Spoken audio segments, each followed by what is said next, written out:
Actually think this one's the hardest. And as we're recording this, I think I'm still in this transition of stepping away throughout this period because when you've built a business, it means I think of it as like a plant, right? You put the plant in the ground and now it has had time to grow over these 15 years. And there's a lot of roots and you can't just rip it up. I call it being in the red zone. Every day I don't want to go into work. Every day it's another problem. I can't see the solution anymore. To know like, hey, you're in the red zone and you got to think differently about how to get out of here. You got to make a decision, period. Welcome to Why I Left, a podcast exploring life-changing career moves. I'm your host, Brian Akar. Join me as I chronicle real stories from real people about the bold decisions that transform their careers and lives. Let's dive in. Hello, and thanks for tuning in to this episode of Why I Left. What happens when the system you helped build no longer reflects the person you've become? Today's guest, Dr. Jessica Herbert, knows those crossroads all too well. She left the same career twice, first to change the system, and then to change how people lead within it. Let's go check it out.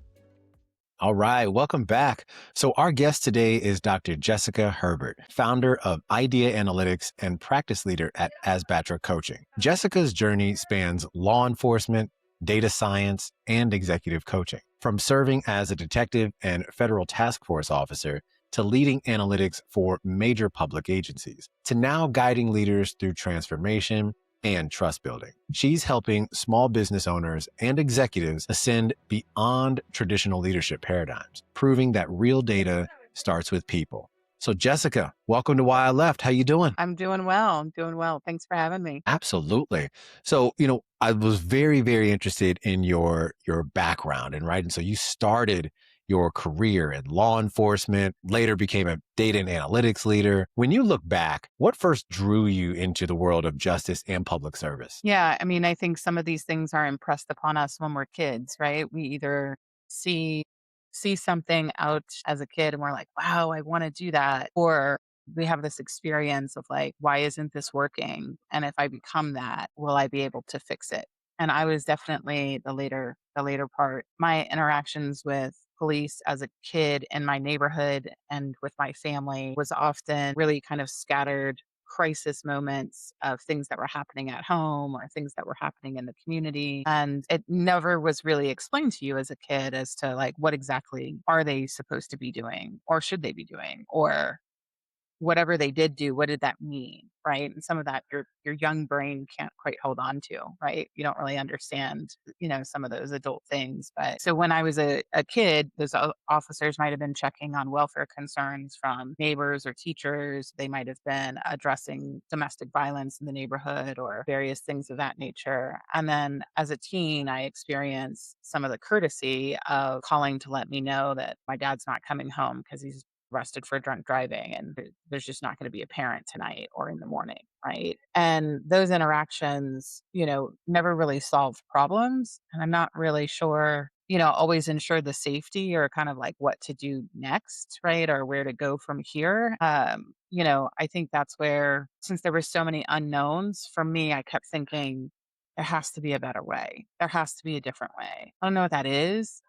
But there has to be there somewhere. And, I think of some of those circumstances where my reaction is to lean in and like figure it out versus those folks or organizations that are like, oh no, that's not us. We don't want to do anything about that. Right. And that kind of makes it a little bit different. Yeah, no, that makes sense. And you've worn many hats: detective, task force officer, researcher, consultant, CEO, coach. I don't know what we're going to add next, right? But when you think about all of those hats, what connects all those chapters for you? Yeah, I think it's the search for the better way, the different way, right? Of how exactly do you change the trajectory, change the patterns, and what seat do you sit in to do that, right? To help solve those problems. And so, I think one of the things that no one tells you at different parts of your career, definitely early on, is that when you only fulfill one role, you either have no influence over policy changes or decision making because that role is just insignificant to the larger organization, or you're all of a sudden you have all this influence, but you don't know what to do with it, right? And there's this no kind of trajectory or happy medium in that process. And so, for me, you think, oh, these things didn't really work out when I was a kid. I'm going to try to become one of them and change it from within. But then you realize that all those arrests and court cases later aren't really solving the problem because you just see how it's just an end result for those families that have so many other things that they're dealing with and that those actions aren't really part of the solution. And so you realize you have to change seats at the table and you have to change, change the conversation. And you can't always do that from that singular role. You have to change the role to kind of influence those things over time, or at least that's my experience. This show is about obviously why people leave and their career transitions. You said you've left the same career twice. And so can you walk us through that first departure? Like what pushed you to leave law enforcement after nearly a decade? Yeah, when I started in law enforcement, right, because that was something that I was like, oh, maybe this is the pathway, right? I'll become one of them, and then that'll give me the opportunity to make changes. And I think initially I saw that as an option, and I maybe because I was young and not quite jaded or informed about certain things, you're kind of hopeful. You're like, but this could be the way. And I had some early mentors or other folks that part of that process, the kind of early parts of my career, and they would tell me within the first hour or so of meeting and talking to them, "Oh, you're not going to stay long. You're too smart. You're not going to be able to fit in here." And of course, then I didn't understand that. I'm like, "Why are you telling me that I'm not in the right place? Like, and why is my smartness, however it is that you define that, like, how is that influence? Like, how is that a negative, right? And how is that not going to be helpful?" And I really didn't understand what it meant then. And to be honest, I thought it was like the worst thing you could say to somebody who's kind of like young and thinking all of these possibilities and seeing these pathways to that change, that it's like way to put a damper on the idea of their career ahead of them. But of course, I really didn't understand why being smart wasn't valued and why being smart and being somebody who wanted to see changes and wanted to see something different and wanted to kind of evolve both as an individual and as an organization, that I really didn't understand why that wasn't going to be embraced or why that wasn't going to be valued for the long term. And so I ended up being there for 12 years in that role or, in that organization because I operated outside of their norm. And I think that's what delayed the leaving, right? If had followed a traditional path to the organization, I think I would have also come to those same realizations as those mentors, right? Those folks that had been there for a while that already their tenure had given them knowledge and that hindsight that we all get after a few years of work. And so I think because I had this unique opportunity to be on different trajectories that were outside of the norm, it still fed my innovation and it fed my change and it fed that desire. So I was like, you guys don't know what you're talking about. This is exactly what I'm doing. Until, it took 12 years for me to hit that wall to say, oh no, honey, this organization, this is not, it still doesn't value it. And this kind of time that you've been able to innovate and make changes and influence things, it's over. And that means your career is too at this point,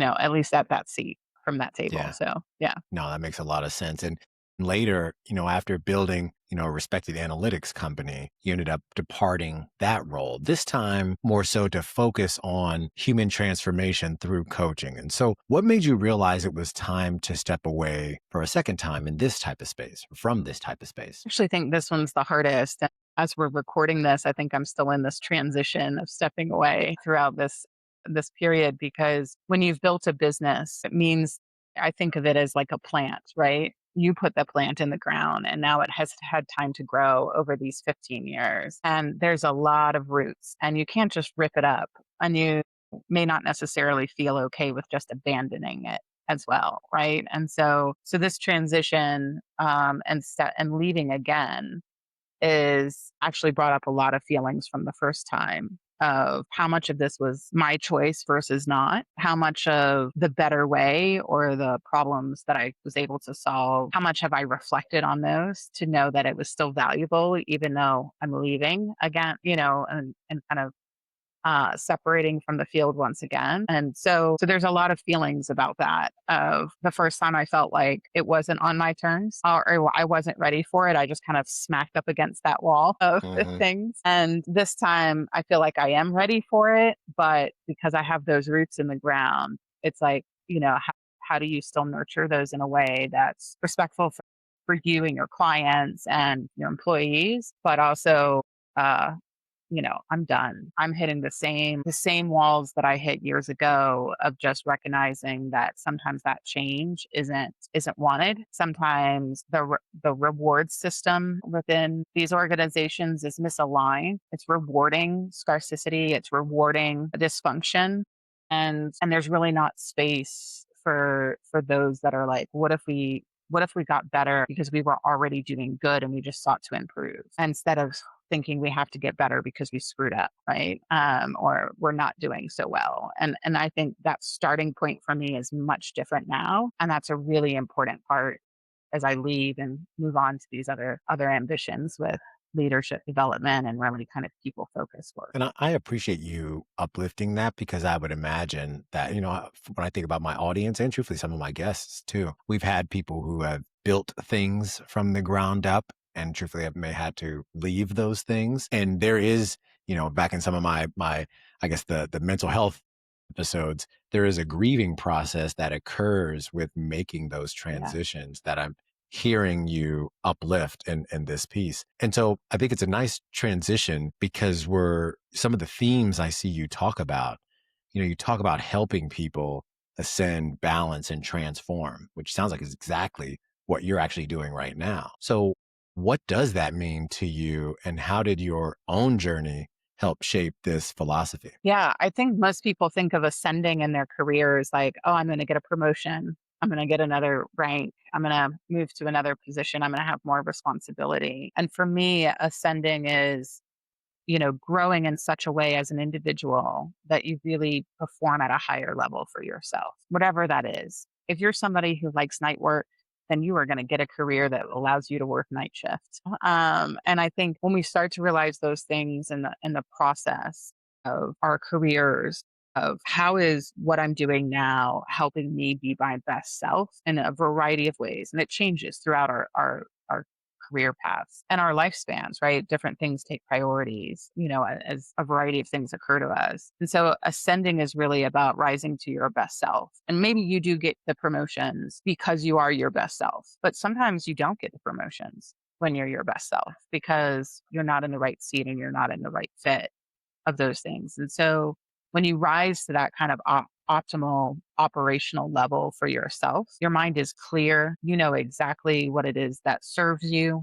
You know how to walk away or say no when things don't serve you. You should be really grounded and have some clarity about those things. And that allows you to kind of balance out, right? You start to balance your life, your health, your relationships, whether or not you get promoted or move to another career path. You balance all of those things because your ascension is really aligned. And I think that's what kind of puts us into this transformation piece of you keep what you need to keep, let go of what you need to let go of. And you only allow the best things to fit in your circle. And with those best things that fit in your circle, you can really kind of transform, the rest of your path as life, as a person in life, not just a career, but personally as well. Like that a lot. Your work inside systems, government, justice, corporate, these are spaces that are often resistant to change. What have you learned about how people actually change after having been involved in so many of these systems? Yeah, I think about this in two ways, right? And I've mentioned it a bit already, is that there's an individual and then there's the organization, right? And the organization is made up of plenty of individuals. You could be working with a small business that's 10 people. And those dynamics to get those 10 people to change can be just as hard as getting the 100-person company or organization to change. But I think the social scientist of me finds it really important to understand what motivates individuals and then how that informs the group, right? Whether those are small teams or kind of larger executive teams at large. And both individuals as well as teams as they work together, they have to want it more than you want it for them. So I can walk into another organization and say, wow, this is really cool what you do. You make this product, you do smart energy, you build something, you help thousands of kids, whatever those things are that that organization may do. But if I'm more motivated about their impact than they are, then like we're not gonna see the change. They have to see that end result or the possibility of that end result as a benefit. Otherwise, we're dead in the water. And oftentimes individuals and organizations get into this very fixed mindset because the things that tell them that that benefit is not possible or not even potentially possible is all the times that they've been told no. As an individual, they've been told no. The organization has told them no. And those things will just break and break and break and break the foundation for the people who are ready to change. And so those things, you can apply it to just an individual thing like stopping drinking or smoking or, other shopping habits or things of that nature. If they don't see that the benefit of not spending that money on the next pair of shoes, and for anybody who knows me knows that I love my shoes, but if you don't see that like spending money on the next pair of shoes is working against you, then you're going to buy those shoes every single time.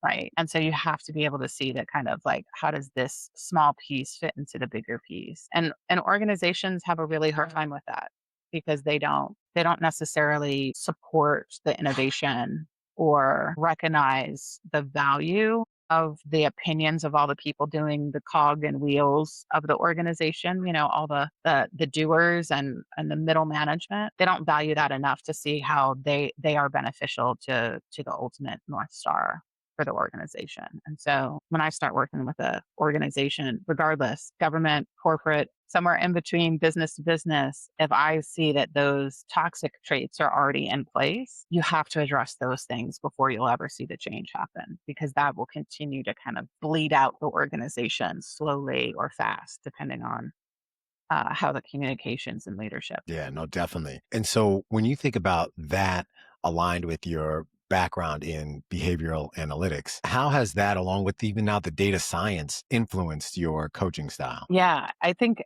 it has to be the behavior and human element has to be grounded with the research on what works. And there's a lot where people are very skeptical, right? We're told, oh, people are unpredictable, or you're never going to change someone, or it's just not possible, or it's too expensive to do it that way. We're going to make it this way, right? And those are all of those decisions work against the human element and the behaviors in which those humans interact with individuals or interact with business and products and things to that nature. So for me, I always have to be grounded on what is the research that works, and it's not just the storytelling or the advice of like one, like, well, in my career I did it this way, so therefore that should be the whole thing. It doesn't work like that. And I think that's where, over the years, being able to think of data is a piece of information that should help you change your way of thinking, change your decisions, and inform your actions going forward. And it's a piece of information. It's not the whole story, but it's a piece of information that has to put those things in that trajectory in motion in order to do that. So for me, data is really important as part of the coaching style because, I need to know from that individual what happens when you're scared. What happens when you have that voice that's in your head telling you you're not enough or this isn't the right place for you. Like what causes some of those things? Because that data and information helps us change the trajectory going forward because it informs us and it tells us, is this the right path I'm on or am I on the wrong path? And how do I reframe? How do I readjust? And how does that data help me get to that place that I need to be so that I can kind of continue on my transformation? Yeah, that makes a lot of sense and definitely a lot of alignment there. So at Idea Analytics, you built solutions that improved public safety outcomes. And now at Asbatra Coaching, you're improving human ones. So how do you think about the bridge between data and dignity? Yeah, I really like this one. I really kind of kept me thinking for a while about, the data and dignity piece. And, sometimes in data and tech, it feels so not human, right? The computer, all the little microchips are spitting out some information. We now live in this world of AI, which is surely going to cause a ton of challenges for folks and organizations. And that harshness of the machine producing the outcome actually further supports a separation from decision making, right? It's like, but that's what the computer said, and I get to ignore it because the computer wasn't right, right? The computer almost kind of takes on this other persona that we get to ignore because to some extent, they're not quite talking back to us and saying, they're not saying, no, no, this Yeah. math is correct. This is a problem, right? And I think that's one of the things that with data and dignity is that you do have to allow that persona of what the data is telling you to kind of be part of the reality. But to do it in not a blaming, shaming, or an unequitable way, I think you have to use that data and information in a way that kind of informs the dignity of leadership and decision making. And it doesn't allow people to separate it. Because we've had plenty of agencies say, yeah, yeah, we know that's a problem, but we're going to, put our resources somewhere else. And I'm like, okay, well, going to continue to be a problem. What Right. number would you like it to be at? Right. What number is going to convince you? I always use this analogy a lot because it just makes sense to me. And it even makes more sense as I age. It's like, well, when you go and get that blood test and it says, hey, you might have a little bit of a cholesterol problem, like, do you just say, like, oh, it's really not that bad and I'll just keep on? Or like what number do you want it to get at before you realize, some things need to change, right? Like, and are you going to wait for, is there a number? And no one's ever told me a number. They're like, no, I think I want to get it 150% above the norm. Like, no one has that answer, right? But they will tell you if they have a heart attack that they're probably really interested in making changes, right? To their diet, to their exercise, to their sleeping habits, to other things. And so, I always think of data that, like, don't ignore it when it's early, right? And don't create that separation just because it can't talk back, at the table just yet, I guess. But, think of it as that, like, what information is it telling you so that you can think and behave differently? And if you ignore it, then you should be aware enough to know that you are going to see something detrimental happen and you're going to be forced to then act.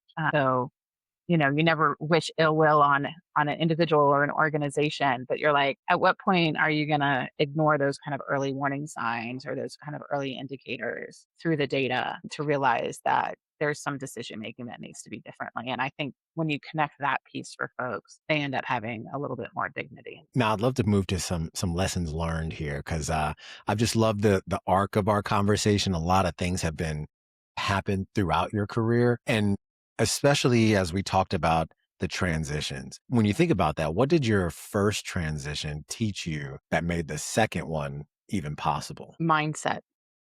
Mm. Definitely. Mindset. The first one, I definitely feel like it wasn't my choice in a lot of ways. Being young, I was like, no, I signed up for this. Like, I'm in it until retirement. That's what they tell you you're working towards. Right. And then all of a sudden, slamming up against that wall to say, oh, no, you are not in the right place. This is the next half is going to be a really long, bumpy path if you stay.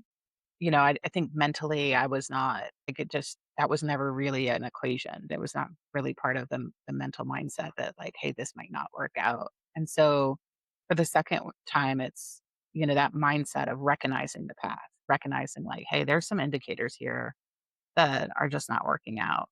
And it's just not serving me the way that it once did. And so now I get to have a little bit more of a say of how do I leave? How do I walk out? How do I walk away? And in a way that I think is, um, allowing some of those indicators to get resolved. I think that's part of the transformation, right? We're not waiting for the crisis, but we're letting those things kind of work itself out and see how it improves over time. So I think that's the biggest thing for me is that the mindset about how you handle stress, how you think about things, and when you're frustrated, I call it being in the red zone, right? Like where you're like, "Ugh, every day I don't want to go into work. Every day it's another problem, and I can't see the solution anymore." And that to me is the red zone because it's like you don't know how to get out of that. And so being able to have a good resilient mindset to know, like, hey, you're in the red zone.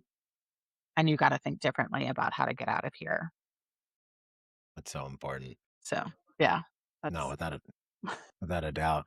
And now let's talk a little about entrepreneurship. So what has this entrepreneurship space taught you about identity, your own or just identity as a whole, after years being in these structured environments? yeah, I think there's a sea of people. There's thousands of us, probably millions of us that we're somewhere on the neurodivergent scale. We have these big ideas. We recognize that we haven't really ever conformed and we see the world differently. And as entrepreneurs, I think we have that like, I can do it. I can do it better. I can do it differently. And, let's figure out how to make that because the system wasn't built for us and it doesn't value us. And I think that's where, entrepreneurship definitely showed me that there's more of those people than we think. I think sometimes, because they're outside of the traditional organizations, um, we don't necessarily realize how big of a voice that is and how we can influence the market from that outside space moving into the market, whether that's consulting, coaching, product development, various of things like that that I think are, the energy behind the entrepreneurship and things of that nature. And I'll also add to that, I think the other thing that entrepreneurship has taught me that we often don't realize when we work for other people, 100% replaceable because not everyone is meant to own a business. And I'm not talking about the independent consultants out there. Not everybody is meant to run payroll, think about cash flow, P&Ls, year over year growth, exit, EBITDA, like it's not for everyone. And so you're 100% replaceable in the entrepreneur market in the blink of an eye. Damn. I Someone think else has a better idea. that is a reality that some may not want to swallow, but I Yeah. definitely hear where you're coming from. Now, would love to move to a bit of advice because we get a lot of listeners here who often feel stuck themselves, right? And so, for professionals who have ever felt or currently feel stuck in a system that they once believed in, what's the first courageous step that they can take towards making a change? There's so many steps that I thought of on this one. I think the first step is the awareness that you're stuck. And a lot of people are not aware. I can remember from the first career, someone who probably had no short of 50 arrests every given year for as many years as I was on the job. He looked at me one day and he goes, Miss Herbert, what's going on with you? You look like you've aged 10 years. Is life that bad? And I'm thinking to myself, like, this guy is in the revolving door of the local jail. Has got some things that'll just always kind of work against him, you know, always been respectful, right? But, you know, that's his, statement to me, right? Like this, like clear as day. Doesn't know much about me other than the fact that I'm there as much as he is. And I'm on the job and he is not. And with that, I think, I was like, this is basically a complete stranger who is physically seeing something that I'm not. And also around the same time, my goddaughter was elementary school age and we're driving one day and she says to me, I don't like your job. Just out What? of the blue. Like, just out of the blue. Like, we got Oh, the wow. radio on, she's in the back seat in the car seat, like, this is just, we're going to run errands, it's a normal afternoon. She's like, "I don't like your job." And I'm like, "Really? Tell me why." Because 'cause I'm thinking to myself, like, her little brain has no idea what I do. Right. Like Right. has no concept of these things, right? Other than, like, people leave in the morning and then they come back in the afternoon, right? Just like she goes to school, that's what things do. Well, I haven't heard you laugh in a really long time, and you've missed a few things, and so I don't like it. Ah, those young So, minds. yeah, so it's like this really kind of raw reflection, and so for those folks that feel stuck, that are trying to tell themselves like, "No, no, it's just this project, and I just have to get through this next deadline," or, "I just have to wait out until someone else gets promoted, and then everything will be fine." Someone around you is saying these things. They may be complete strangers, or they may be somebody who's near and dear and love to you and you're not listening. And I think that's the very first step that they take is to kind of pay attention to these clues from the universe and then start processing that and however it is that they process, right? Audio, talking it out with friends, visual, drawing, writing, things of that nature to kind of figure out the way forward. And I think that that's what opens everything up after getting unstuck. Yeah, and I love that. And similar to that point, how do you differentiate between someone who maybe needs rest as opposed to someone who needs a full career like reinvention? Yeah, I don't think of this is where my data brain starts kind of turning of like, is this a 1-0 question? Is this like one or the other? Like you can't have both. But I think this is where anyone who talks about burnout, stress, long-term impacts of trauma, various other things, I think I always think of some of Brene Brown's episodes where she talks about it that says, when all of this is going on and you're feeling overwhelmed, like the number one thing for you to do is stop. Is not to lean in, it's not to have another meeting, it's not to try another planner or do something other different. It really is to stop. And that might be for a 3-day weekend, could be, walk away from your desk for 10 to 15 minutes and change your, immediate area, walk around the building, go down to the cafe, whatever those things are. But the minute you stop doing anything related to work or that problem and you hike, bike, kayak, eat, explore, be in nature, try something totally different, those answers bubble up from your subconscious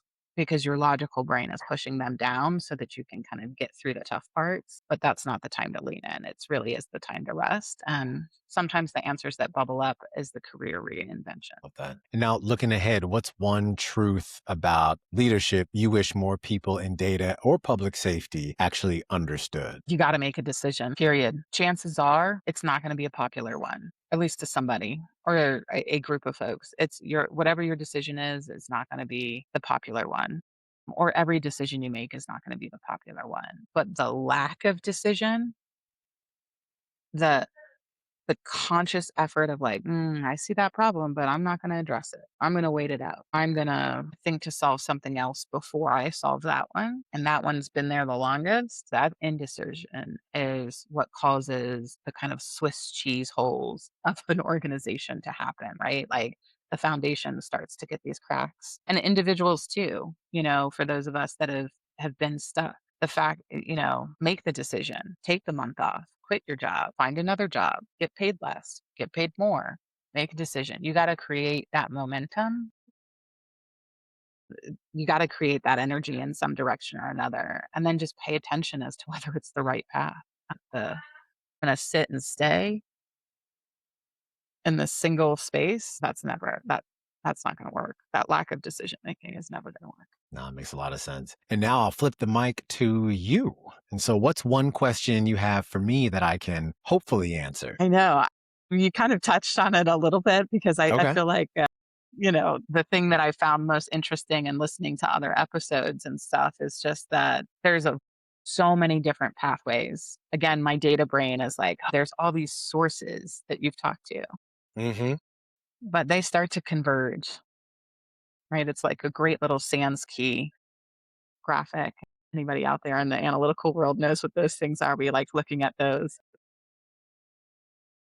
So, in all the years that you've been doing this podcast and the evolution of these conversations, like what are those kind of three things you hear the most and talking to people about these transitions? What is that convergence? Yeah, I think that's a great question. I think the convergence here, especially in the original format of like Great Resignation and all of that. And now, as we've talked about career transitions at any time, is around the overcoming of fear. Right. You mentioned three, but I can give you a couple more. But the main one is overcoming fear. And it's fear for a variety of reasons. You have people who love what they do, or maybe not love is a strong word. They may like what they do. They do it. It's a means to an end, but they always have some little itch around I either need to be at another company or I need to do my own thing or something else. And people, what's great about the show is that you've seen people have those active conversations with themselves, sometimes during the interviews, but oftentimes,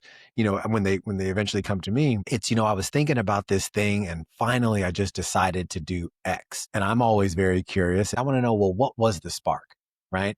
And initially, from a great resignation standpoint, the spark was the time that people had to sit with themselves and be alone. Had you sitting in silence, you're not going out talking to people. You weren't in the day to day of work with the water cooler talk and all those things. You had to sit with those questions and people actually answered them. Now, as I'm talking to folks and hearing about transitions at any time, you hear a similar thing. I was in this space because, for whatever reason, like I wanted to be here. I thought I wanted to be here, but something enlightened me that, you know what, I got an inkling to do something else. And you know what, I just finally decided to do it. And so the biggest theme is overcoming fear. And, I would love, there's a whole host of episodes now. I'd love to maybe at some point, I don't know how we do this, right? But if we take and analyze all of these reasons, I think you would see that it comes down to this single thing. And it is actually, at times I've thought kind of sad, but I think it's just part of reality in that we don't give ourselves enough space and time to answer those hard questions that we truthfully ask ourselves. And it's been almost like this social experiment, unintentionally, to be honest, of the human experience and what we allow ourselves to do and what we don't, and what we know at times we need to do, but still we don't, for fill in the blank reason. And some of them could be viable reasons, but we don't do them nonetheless. So Yeah. that's the big theme, I would say. Yeah, it's good to hear you say that because I think in all these times that the concept is of fear has been the hardest thing for me to understand for others, right? Because the changes for me have never been based on fear. It's really been excitement. And yeah, so I think it would be interesting to go back and see, how all of those things showed up. Because when you look at the emotion wheel about fear, it's scared, cautious, anxious, nervous, insecure, vulnerability, threatened, distressed. And the opposite of that is excitement, stressed, but in a positive way, right? Like you're feeling like it's a performance and moving things towards interest and energizing and good pressure to perform and to seek out things. So yeah, so it's really interesting of hearing you say fear because it's like an immediate negative instead of thinking like, hey, some of these physiological reactions could be reframed to positive. And with that, my pivot could be less about closing a door and more about opening a door in the Yeah. process. Yeah, and I Yeah. like the way So you frame that, because when I think about like the overcoming of fear, it's like starting with the negative, but like a lot of these changes, truthfully, most of the have been for the better, right? And yeah. so I like how you frame that. This may be a rabbit hole I go down, because I'd love to maybe bring together and especially now with all these models, right? Maybe bring together Yeah. a lot of my transcripts and start figuring out the science behind what folks are saying. So that Yeah. I don't know whether to As a say thank. qualitative I know. researcher, I would say, like, this would be yeah, like, right, I get excited about it, right? Because Yeah, I'm just like, "Oh, man, look at, again, how many data sources that you have," and really being able to pick apart those theoretical constructs that both freeze people, but also free them in the process. I think that's yeah, yeah. We'll I have to like talk this. again about I it. was about to say, wait a minute, we're going to talk. See, and these are the curiosity. These are the rabbit holes I end See? up going down. But I will say this before we wrap up: like let's stay in touch, because I have some ideas and I may need some help with how to frame it, so I make sure I pull out the right things. So Yeah. I just want to Yeah. thank you, one, for that, but Yeah. also thank you for joining the show today. I'm glad you connected with me on LinkedIn, and would love for you to give our listeners an opportunity to find you and support some of the work that you're doing. Yeah, absolutely. You can find me on LinkedIn for both of my companies, as well as just other posts that I put in, engage with. So there, I write a blog on digital transformations for public safety on Substack. And that'll continue to evolve. Probably by the time this episode comes around, it's evolved into some other things regarding leadership, not just in the public safety space, but part of this pivot and leaving that I'm doing. And Last but definitely not least, in October of 2026, I am hosting a leadership retreat in Costa Rica. So, for those leaders that are feeling a need to reset and refocus and explore what that next transition and their balance and transformation is, I welcome you all to go on LinkedIn or my website and reach out. Let's have a conversation and see how I can help you in that retreat or in other ways to do that going forward. I love that. Well, thank you for all that information. And look, that'll do it for today's episode. Again, I want to thank Dr. Jessica Herbert for joining me today. I'll put all of her information in our show notes. And I hope you all have a great week. Hope you've learned something, and we'll definitely see you next time. Dr. Herbert, thank you. Thank you. Thanks for listening to Why I Left. Join us next time for more inspiring stories about growth, resilience, and transformation. Visit us online at www.whyileft.co. That's whyileft.co.